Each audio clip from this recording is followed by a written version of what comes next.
오늘 주제는 예언입니다. 예언, prophesy.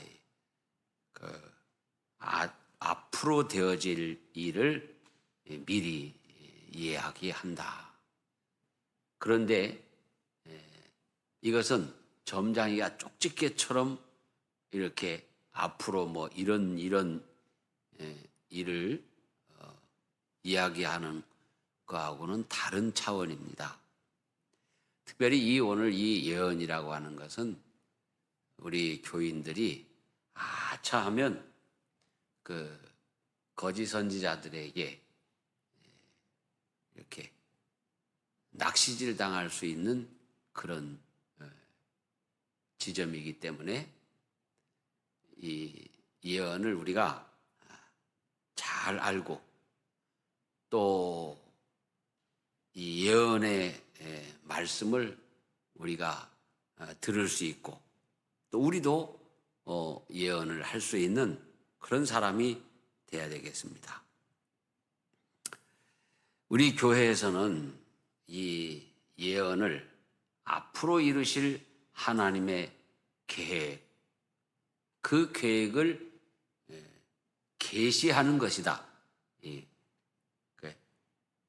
영어를 좀 이야기해서 미안합니다. revelation 하면은 그 뭐라 그럴까 이렇게 보자기로 싸서 이렇게 감추어져 있는 건데 이 revelation이라는 것은 이렇게 확 드러내는 거예요. 자, 성경 말씀은 계시의 말씀입니까? 아닙니까? 계시의 말씀입니다. 이 성경 말씀은 이 세상에 계시되었고 지금도 계시돼야 되고 앞으로도 계시될 말씀입니다. 하나님께서 이 예언의 말씀을 주실 때에는 사람의 뜻으로 낸 것이 아니요 오직 성령의 감동하심을 입은 사람들이 오타 됐습니다. 사람들이 하나님께 받아 말한 것이니라 그랬어요. 그러면 우리는 성령의 감동하심을 받은 사람들이 어떤 사람들인가를 알아야 돼요. 예언기도 해준다고 하는 사람들 많잖아요. 자, 예언기도 해준다고 하는 사람들이 많은데 그 중에 어떤 사람들이 내가 꿈을 꿔보니까 내가 기도해보니까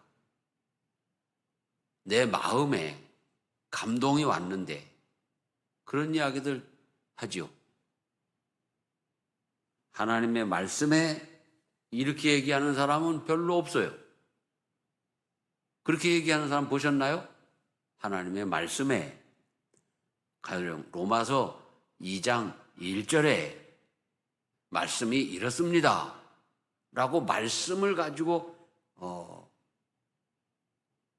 내가 기도할 때 이런 기도 응답을 받았습니다. 이러면 좀 정확한 계시에 근접한 거죠. 그런데 말씀 없이 내가 환상 중에 계시를 받았다. 내가 꿈꾸다가 계시를 받았다. 내가 갑자기 감동이 왔다. 그런 경우 맞을 수도 있지만 위험한 경우가 더 많습니다.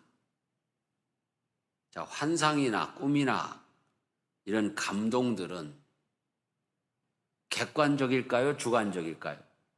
주관적입니다. 다분히 주관적입니다.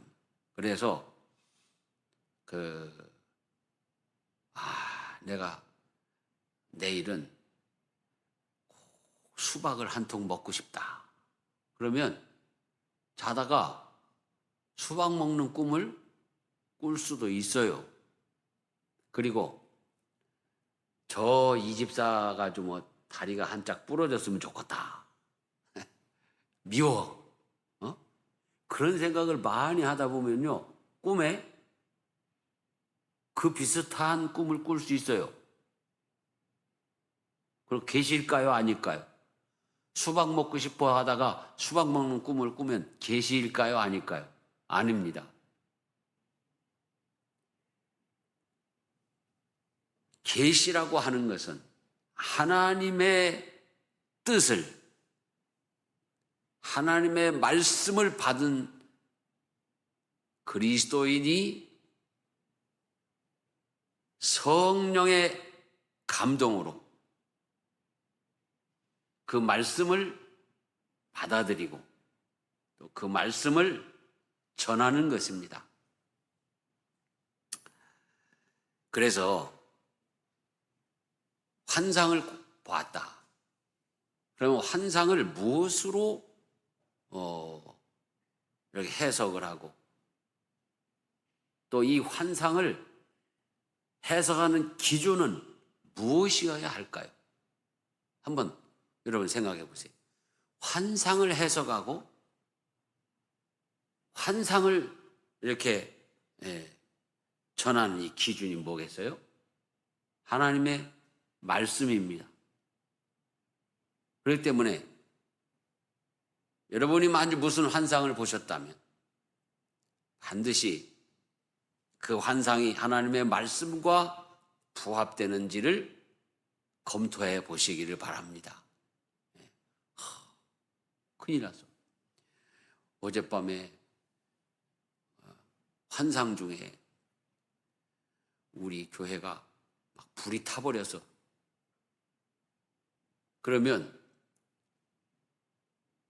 자, 교회가 불탔는데 그게 좋은 환상입니까? 나쁜 환상입니까? 나쁜 환상이죠. 교회가 불탔는데. 그런데 이걸 자기 주관적으로 생각하고 큰일 나서 우리 교회 앞으로 불나서 망하게 생겨서 그렇게 전파하면 안 된다는 것입니다. 하나님의 말씀에 비추어 볼 때 교회가 불타가지고 망하는 것은 하나님 말씀에 부합하는 것입니까? 아닙니까? 아닙니다. 그러니까 여러분 많은 환상이나 꿈이나 어떤 감동들을 우리가 받아들여야 될지 무시해야 될지 결정하는 것도 하나님의 말씀입니다. 그래서 여러분이 꿈을 꿨을 때 하나님의 말씀과 부합되는 것이 아니면 악몽이든지 또는 강단에서 표현하기 민망한 그런 글자가 하나 들어가야 되는데 여러분들이 양해하시면 얘기하도록 하겠습니다. 개꿈입니다. 하나님의 말씀에 부합되지 아니하는 수많은 꿈들 또는 내 주관적인 감동 또는 환상 다 무시해야 돼. 그런데 환상을 봤습니다. 꿈을 꿨습니다. 성령이 감동하셨습니다. 어젯밤에 꿈을 꾸는데 훈교인들은 막 열심히 기도를 하고 기도하는 사람들이 자꾸 몰려들고 막 은혜 받고 아멘이 넘치고 나도 그냥 거기에 은혜가 돼가지고 함께 아멘 아멘 하며 은혜 받다가 문득 깼어요. 자, 주의 이름으로 모여서 성령 충만을 받고 말씀을 전하고 가르치고 하나님께 예배하는 거 성경 말씀에 부합되니까 안 됩니까? 부합되는 것이죠. 그러면 그런 것들은요 우리가 나눠도 됩니다. 그래서 반드시 환상을 봤다, 꿈을 꾸었다, 기도할 때 감동이 왔다 했을 때는 그것이 하나님 말씀에 부합되는지를 검토해야 되겠습니다. 구약시대에는 예언자들을 통하여 하나님이 자신의 뜻을 전달하셨습니다. 정말 이 하나님께서 이사야 선지자에게, 에스겔 선지자에게, 사무엘에게 직접 너는 가서 전하라. 이 백성이 하면서 선지자가 전할 말씀을 주셨어요. 그것을 선지자는 백성들에게 가서 그대로 전하는 거예요. 그대로 가감 없이. 그게 계시예요. 오늘날 자기들의 주관적인 환상과 꿈과 감동을 가지고 하나님의 말씀을 가감해 가지고 전하는 것은 계시가 아닙니다. 이 강단에서 선포되는 모든 말씀은 계시입니다. 어떨 때 계시입니까? 가감 없이 성경 말씀에 있는 대로 전하는 것이 계시입니다. 오늘 새벽에 말씀드린 것처럼 하나님께서 동성애는 죄다 그랬으면 죄인 줄 알아야지 성경 말씀에 그런 게 어딨냐고 그런 뜻이 아니라고 해가면서 그 당시 문화나 상대적인 걸 가지고 하나님의 말씀을 이렇게 폄훼하면 안 된다는 것입니다. 신학시대에도 마찬가지입니다. 성령을 통해 자신의 뜻을 계시하여 성경을 기록하도록 하셨습니다. 성령께서 바울 사도를 또 제자 마태를 누가를 감동하셔서 하나님의 말씀을 기록하도록 하셨습니다. 그때 그들이 받은 하나님의 말씀은 모든 사람들을 구원에 이르게 하는 복음을 드러내는 것이었고 모든 사람들을 유익하게 하는 것이었어요.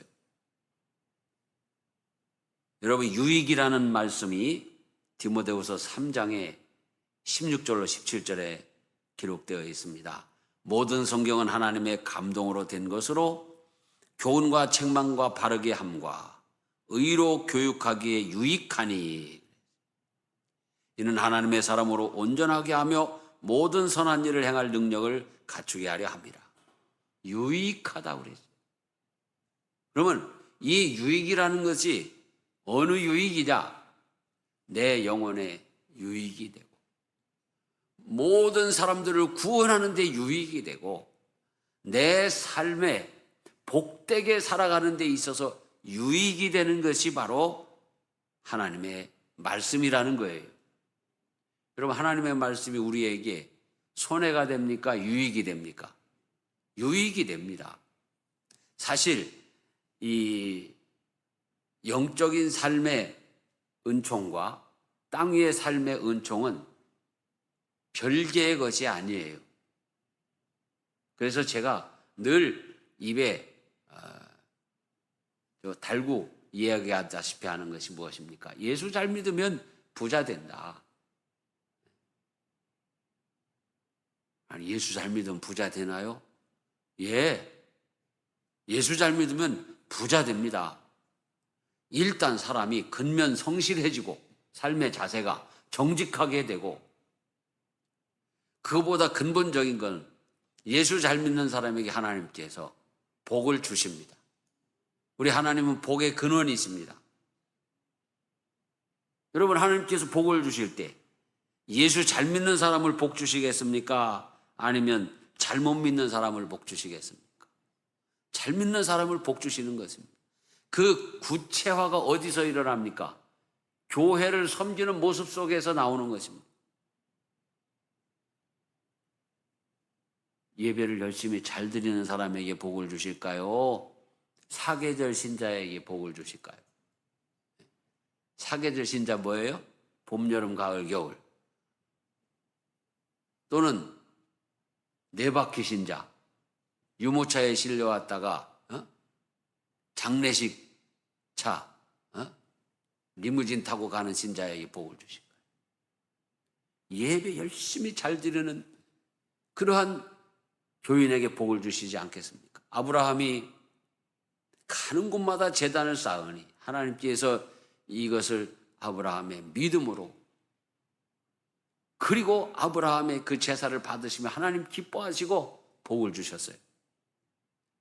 지난 3년간 코로나를 우리가 경험을 했습니다. 코로나 이후에 복을 받고 승리하는 교회들, 어떤 교회들일까요? 코로나 때 예배를 수호한 교회들이에요. 전 세계에서 코로나임에도 불구하고 눈물을 흘리면서 예배드린 교회들이 있어요. 놀랍게도 남미에 있는 교회들이 우리 한국 교회 못지않게 예배를 사수를 했습니다. 제가 그때 선교 보고도 보고 동영상을 보니까 우리보다 더 뜨거웠어요. 우리는 예배 못 드리게 하면 막 인원 제한 따라서 정부의 방침을 따르기도 하고 또 여러 가지 다양한 동영상을 동원해서 인터넷 예배도 드리고 또 우리 교회도 바깥에다 대형 TV를 설치해서 야외 예배를 드리기도 하고 정말 최선을 다했어요. 근데 여러분, 코로나 때 예배를 제한한다고 해서 예배당 근처에 와가서 울면서 기도하는 그런 교회들이 있었나요? 얼마나 됐을까요? 우리 교회도 그 정도의 열정은 우리가 나타내지 못했어요. 그런데 그 브라질의 어느 교회는 보니까 교인들이 교회 문을 막 폐쇄하고 막 다 하니까 교회 바깥에 마당에서 막 통곡을 하며 우는 거예요. 기도하는 거예요. 그러니까 여러분, 이렇게 성령의 감동이라고 하는 것은 하나님의 그 말씀에 기준하여 볼 때 우리를 유익하게 하시는 것이다. 그래서 우리가 예수를 잘 믿으면 반드시 유익한 일이 일어난다. 여러분, 자녀 교육도 마찬가지. 자녀 교육. 여러분, 예수 잘 믿으면 자녀 교육 됩니다. 혹시 너무 신앙적으로 강조를 하면 아이들이 반항을 할 때도 있어요. 반항을 할 때도. 그러나 결국은 그것이 자녀들에게 유익이 됩니다. 저도 목사 아들이라서 반항을 많이 했습니다. 아니, 세상에 그 많은 좋은 이름 중에 승천이 뭡니까? 이렇게까지 내가 대들었어요. 어디를 가도 누가 봐도 이거 목사 이름이지 않습니까? 이거. 그래, 군대 가서는 괜히 그 이름 때문에 얻어 터지고. 승천이 뭐예요, 승천이? 학교에서는 강의 시간에 안 믿는 교수님이 자꾸 시비를 걸고. 그래서 교수님하고도 싸우고. 승천이 뭐예요, 승천이 이름이? 그렇게 그냥 핍박을 하는 거예요. 그래서 나는 절대로 목사 안 될 거야. 그런데 어느 날 보니까 목사가 돼 있었어요. 네. 자, 여러분, 예수 잘 믿으면서 자녀 교육하면 반드시 성공하고 승리하게 되어 있습니다. 내가 그 현장을 시카고 가서 봤어요. 한인 유학생들이 얼마나 많은지, 한인거리에. 그래서 그 안내하는 목사님에게 한국 애들이 참 많네요. 그랬더니 얘들 공부 안 하는 애들이에요. 내가 봐도 그러네요. 그때가 벌써 근 20년 전인데요. 유학원 아이들이요, 머리를 막 삼색으로 물을 들이고 막 이렇게 따서, 남학생이요? 따가지고 늘어뜨리네. 뭐 어떤 애, 별의별 애가 다 많아요. 심지어 귀국하는 비행기 앞에 앉은 아이가 있었는데요. 머리를 다 깎고 가운데만 이렇게 길러갖고 땄어요. 근데 오는 내내 그 머리를 가지고 비비 꽈다 놨다 갔다. 뒤에서 그냥 참을 뭐라고 하고 싶은 그런 마음이 막 몇 가지 생기는 거예요. 막 뭐라고 한마디 하고 싶은. 그런데 우리 교인들이 유학 보내면 어떻게 됩니까?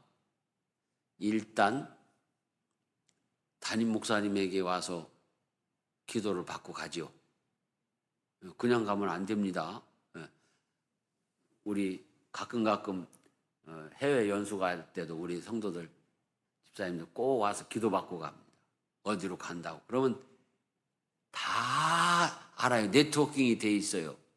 세계 선교사들 네트워킹이 있어요. 뭐 필리핀 마닐라로 간다, 세부로 간다, 뭐 브라질로 간다, 어디로 간다. 다 네트워킹이 돼 있어요. 그래서 담임 목사님한테 기도하고 제가 우리 아들이 LA로 유학을 갑니다. 아, 그러냐고. 그러면 학교는 어디고 숙소는 어디로 정했느냐? 그럼 답이 딱 나와요. 그곳에 있는 우리 한인 목사님들. 그럼 어느 교회로 나가라고. 아니면 이렇게 조사를 해가지고 우리 한인교회를 나가라. 한인교회를 나가라. 주일날까지 영어 공부하려고 미국 교회 나가지 말고 더 중요한 게 있으니까. 그렇게 소개해서 가게 되면요. 그 미국에 있는 교회에서 받아가지고 또 이 아이에게 관심을 가집니다. 또 믿는 친구들이 있습니다. 그 믿는 친구들하고 열심히 공부하는 거예요. 그러면 학위 받아가지고 교국 가면 대학 교수가 되고 또 훌륭한 연구원이 되고 그렇게 인재가 되는 거예요. 근데 그거 없이 가잖아요. 그러면 막 놀아붙죠. 얼마나 놀기 좋은 곳인지 몰라요. 미국이라는 나라가. 우리나라도 마찬가지지만. 그렇기 때문에 예수 잘 믿으면 반드시 성공하고 복을 받는다. 자, 여기까지만 유익을 얘기하십시다. 그렇다면은 우리가 예수님 잘 믿는 이것은 하나님의 말씀과 또 우리에게 주시는 이 환상과 꿈과 감동을 통한 예언을 어떻게 받아들이고 해석하고 적용하느냐에 달려 있어요. 가령 여러분이 집에서 이렇게 TV를 보고 있을 때 갑자기 기도하고 싶은 마음이 들었어요. 갑자기. 그래도 드라마를 봐야지. 그러면은 성령의 감동에 반응하는 성도가 아닙니다.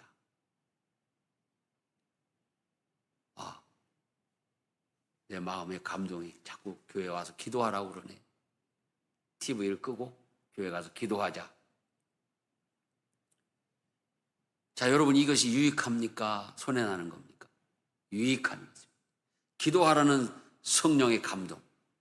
그걸 또 하나님 말씀에 적용해 보는 거예요. 이럴 때는 무시하고 TV를 끝까지 보라고 그랬나? 감동을 따라서 기도하라고 그랬나? 기도하는 것입니다. 저도 어떤 때는 종종 그렇습니다. 잠이 안 올 때가 있습니다. 잠이 안 오면 유튜브를 좀 봅니다. 그러다가 아니지 하고 기도하러 내려옵니다. 성경에 잠이 안 올 때는 유튜브를 봐라, 다른 일들을 해라, 재미있는 일들을 해라, 그런 거 없죠? 우리가 이 잠이 안 오고 염려와 걱정과 근심이 있을 때는 어떻게 하라고 그랬습니까? 주님 앞에 나와서 기도하라고 그랬잖아요. 그게 하나님 말씀에 부합되는 것이고 우리 영혼의 유익이 되는 거죠. 그리고 우리가 하나님의 말씀을 청종하면 내 삶에 유익이 되는 것을 믿으면서 이제 우리는 오늘 예언에 대해서 더 구체적으로 이야기를 해야 되겠는데요.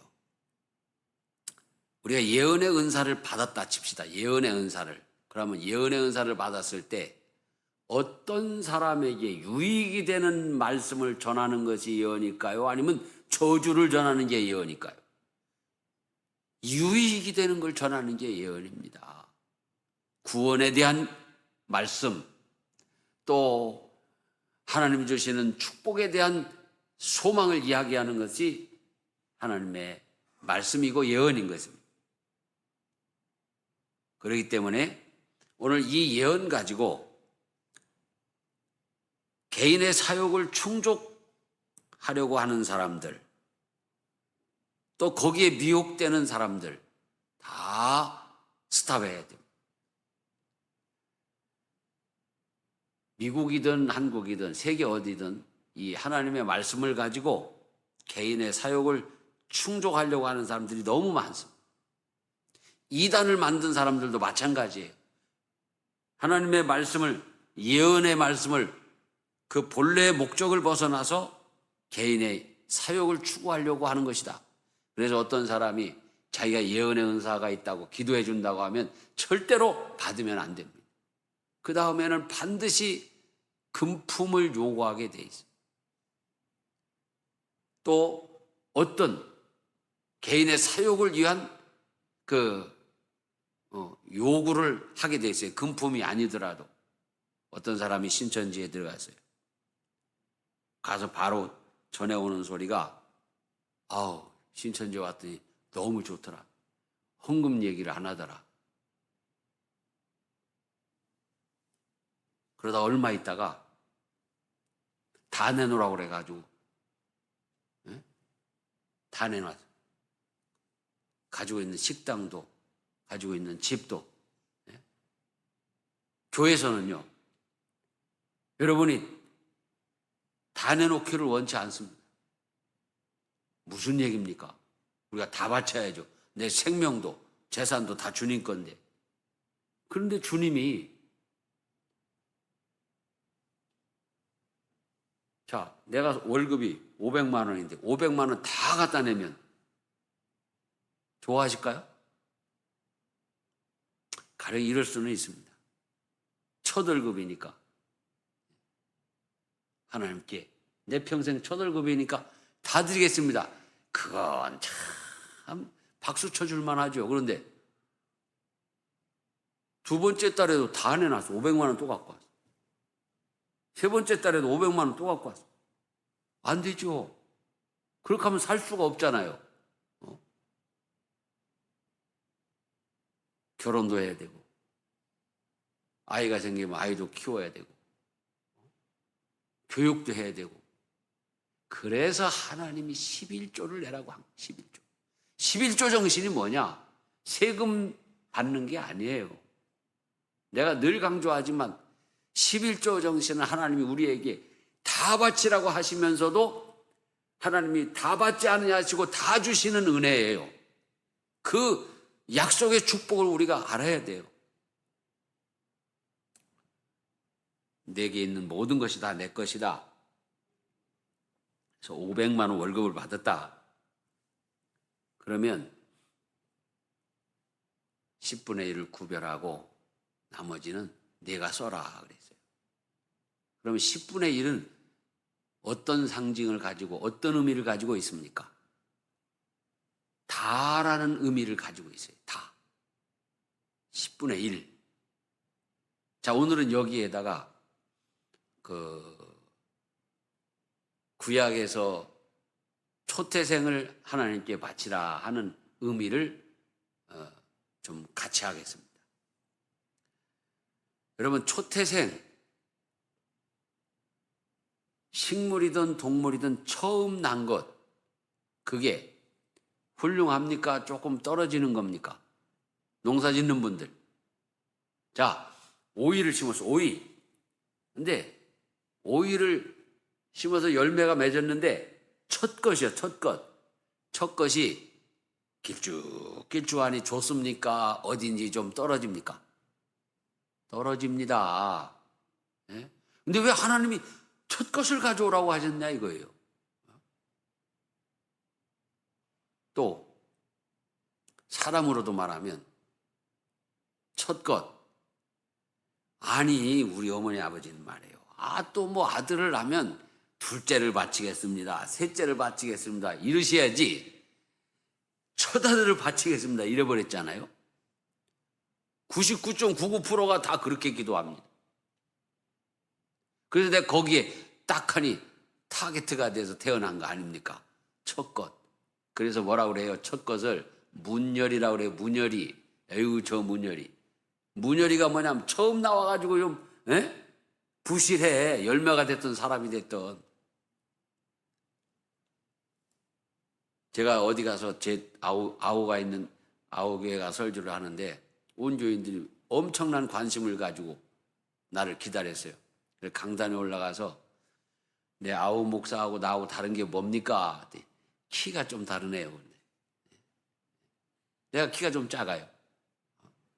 둘째부터는 쭉쭉. 그런데 왜 하나님은 왜 그런 문열이 첫 것을 내 것이라 했을까요? 상징 의미예요. 모든 것이 다 내 것이다. 내 밭에 나는 소출, 내 목장에서 나는 그 짐승의 새끼 중에 첫 것, 그걸 내게 드리면 그게 다 나에게 드린 것으로 인정해 주겠다는 거예요. 그렇기 때문에 첫 것을 드리고 또 11조를 하나님께 다 드립니다. 자, 우리가 찬송할 때 내게 있는 모든 것을 이렇게 찬양을 하면서 드립니다. 다 드립니다 하면 찬양합니다. 다 드렸습니까 진짜? 아니잖아요. 11조 드려놓고 내게 있는 모든 것을 그 찬송 부르면 맞을까요? 틀릴까요? 맞습니다. 하나님 그렇게 하라고 그러셨어요. 그래서 우리는 예수님을 잘 믿으면 영적으로 육적으로 유익이 되고, 그리고 우리는 예언의 말씀을 항상 유익이 되는, 하나님의 은혜로 유익이 된다는 사실을 꼭 붙들고 전해야 돼요. 저주하는 건 예언이 아니에요.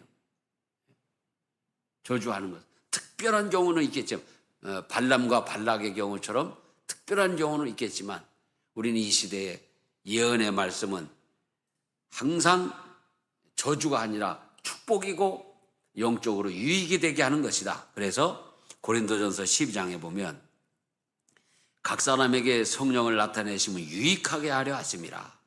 어떤 사람에게는 성령으로 말미암아 지혜의 말씀을, 어떤 사람에게는 같은 성령을 따라 지식의 말씀을, 수도 없는 은사들이 다 유익을 위해서 주어지는 것이라 그랬어요. 예언은 하나님의 뜻을 깨닫게 하고 바른 신앙생활을 하도록 하는 것입니다. 그런 거로 이제 우리는 이 예언이라는 것을 미신적으로 이해하면 안 되겠어요. 앞니를 점쳐가지고 성도들을 현혹한다든지 사욕을 채운다든지 어떤 자기의 영적 권위를 나타낸다든지 그런 식으로 사용하면 안 되겠다는 것입니다. 여러분, 하나님의 말씀은 드러나야 되는 것입니다. 드러날 때 이것이 예언이 되는 것입니다. 여러분의 삶을 통해서 항상 하나님의 말씀이 드러나게 하시기를 바랍니다. 예언을 통해서 하나님의 뜻을 듣고 또 따르는 우리 교회와 성도들이 되시기를 축원합니다. 이 시간 우리